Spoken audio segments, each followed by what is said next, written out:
It's a like really cinematic kind of arcadey game, if that makes sense. I wanted to try to put those two like completely polar adjectives together. It's like Journey combined with like Katamari Damacy.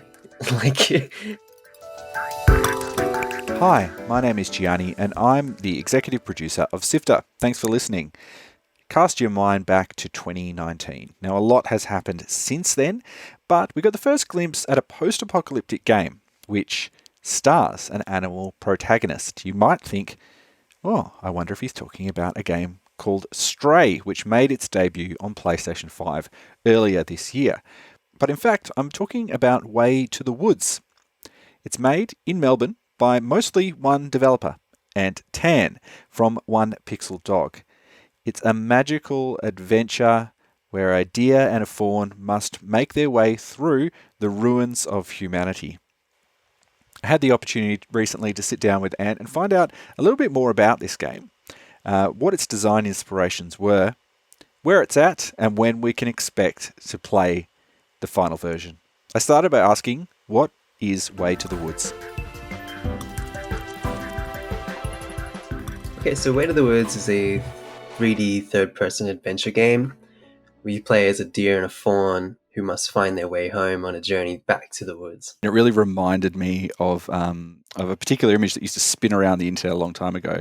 Was these fish, these look like koi, that were swimming in an abandoned shopping center. I don't know if you know the image I'm talking about, Yeah, but it's like escalators and stuff. Was that part of the inspiration behind this? Yeah, so there is this photograph from, I think it's an abandoned mall in Hong Kong or Taiwan, and it just looks totally like derelict. These escalators are falling apart. You can't see anything working in that place, and it looks like it's 9 stories tall or whatever. And from what I can imagine, like the rain is just collected and pooled at the bottom, and somehow, I don't know, like birds have dropped these like koi, like little like fish into the bottom, and they've just multiplied. They've gone unchecked, and there's like 1,000 fish in there, and it looks like no one's been there for like 100 years. That's what I imagine the place is, and I looked it up later, and I found out what it really is. But that's not far off. And I just thought that was a crazy like visual that I've never seen before, and I really wanted to do something. I wanted to build a world where that made sense, you know? Yeah. There's a lot of really interesting stories that can be told, I guess, in like a post-human or like an animal one stories we told. We've seen an example of this that's just come out, Stray, which is a story told from an animal perspective. Can you tell me what are some of the challenges about telling a story like that, and thinking about playing as a deer? Yeah, so the biggest challenge is that when you're a deer, you can't talk, and you also have no hands, and you don't really have a facial expression or anything like that. Um, and so a lot of the story has to be able to be told through sight and through like things that are happening to you. Um, and then there has to be a huge focus on like the animation and the the body expression of the deer themselves. So I kind of like looked at different examples of people who've told stories like that, and a lot of it's like silent films and theater, and like um, I looked at other animations with animals and stuff, and a lot of them do the kind of like like the Pixar kind of thing where the animal just talks or has like a real human face. But I really wanted to stay like I admire how Stray is like you are literally a cat. But even in Stray, you get a talking backpack like 5 minutes in. I I kind of like want to try stay in that realm of like you're an animal, and then slowly just put in things like there is dialogue and stuff. But I never want to be like you're not a deer.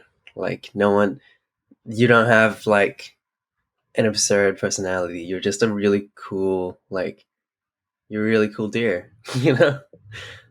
You're not a standard deer though, because most deers don't have like magical blinking antlers that illuminate the space. Can you tell me a little bit about some of the fantasy elements that are making up this game? Yeah. So the there is that element of your antlers glow, and you can use them to collect light and interact with light.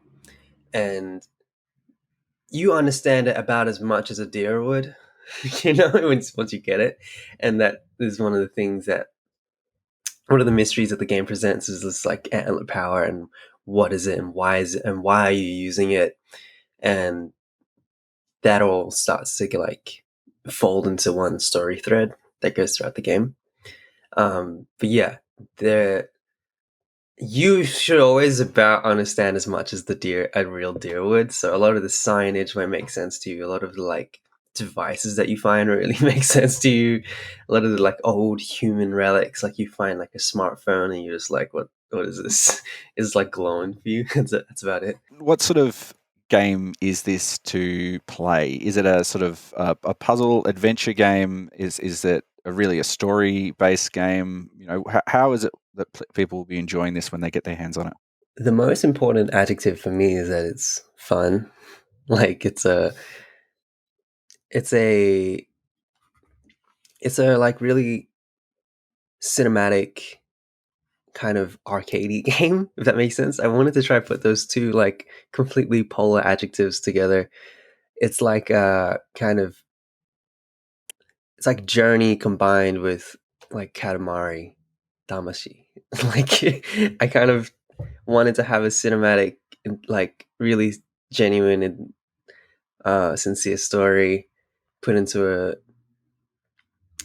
an environment that is like intriguing and like base questions, and then combine it with a mechanic that's just kind of like fun to fiddle with. And then the the most important part of the game is that you're a deer, so the movement as a deer is like there's this gif of like a deer that's bouncing through the beach like on an ocean. And it's like a super popular gif, and I it is like the heart of the gameplay really is like this bounce button that you have. Just like in the game, it's not called jump. I think it's called sprawling. So like that kind of sells the philosophy of what I want that button to do. It's like it's a fun button. So there's a lot of little fun fiddly things. Like people, I looked at a lot of like walking simulator esque games and tried to think about how I could make those more fun and more engaging while staying within the scope of it. Tell me about, I guess, the contrast for this world. Are all the humans gone? Is it just that this place has been abandoned? It looks beautiful to look at, but in a kind of post-apocalyptic decay sort of way. The first shot of the game is you're led through the woods by this mysterious like deer god spirit, and it lures you through the woods. And as you go through the woods, you come across a creek that's just covered, seeped in this like black ooze, this ominous oil. And that's when you find out that your light power has been gifted to you so that you can clean this up. And as you clean it up, you find hundreds of relics just washed up in the creek, trash. But this trash is like kind of cool. So it's like little smartphones and little like gadgets and toys and things that have been thrown away, long forgotten about. And as you progress through the world and you get lost in it, you just you'll start to piece together the answers and what's happened here, you know. Yeah. And like the ancient conflict and tragedies that have occurred before, you know. Like little snippets that you can find and you go start to piece it together. That's my favorite thing of that post-apocalyptic genre. I spent many, many hours collecting every little tidbit I could in like Horizon Zero Dawn, for example. Yeah. Completely, you could pass the game. It's not part of the thing, but you just get that big world.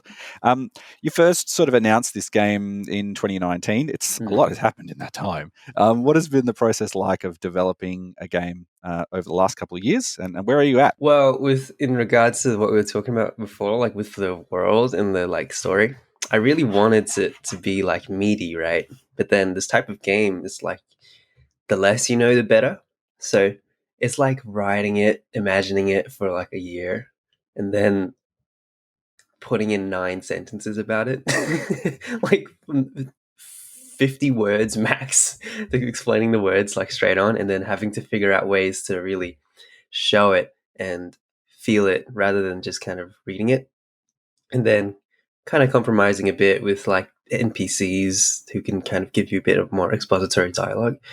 Um, a lot of the development process has been figuring out what is best for the game. So it like has gone in a couple of different directions, but they didn't feel like what this game should be for me. And then the ways that I wanted it to be were like hard to do, and they fail easily. So it took a lot of trial and error and a lot of like learning myself, because I didn't really know how to make this game before in like 2017, 19, whatever. When I first started it, I was starting from scratch. Like I knew how to do the art, not very well, but and then I had to like learn how to become professional, and then do the programming and then the animations. I had help with all these things, but like I still had to do it. So it's just the labor and the skill gap between what I wanted to make and what I could make at the time. And yeah, just there's just a lot of love that has to go into a game. And so I have just immense respect for anyone who can finish a game. Yeah, it's so hard, especially when, yeah, hopefully it's worth it and people be like, oh yeah, I kind of see how this took a long time. you know it's not a long game, it's just a very like, I try to make everything the best it can be, that I can do it in this time period. Have you been mostly working by yourself with little bits and pieces of help from here and there, or is it a bigger team working on it? Yeah, so it's mostly myself. Like anything that touches the game is like 99% me, and then I have people who help me on things like the music. So most of the music that goes into the game is made by Aivi and Surrashu. They compose and write it and stuff and mix it. And then for the bulk of the animations is done by Avis Chambers, who is a contractor I found on Twitter, because she makes these really cool like deer animations. And I was like, oh, I need you. Um, and then I have like those teams that help me like brainstorm, which involves like everyone who's ever touched a project. I just, you want to like be part of the sessions, right?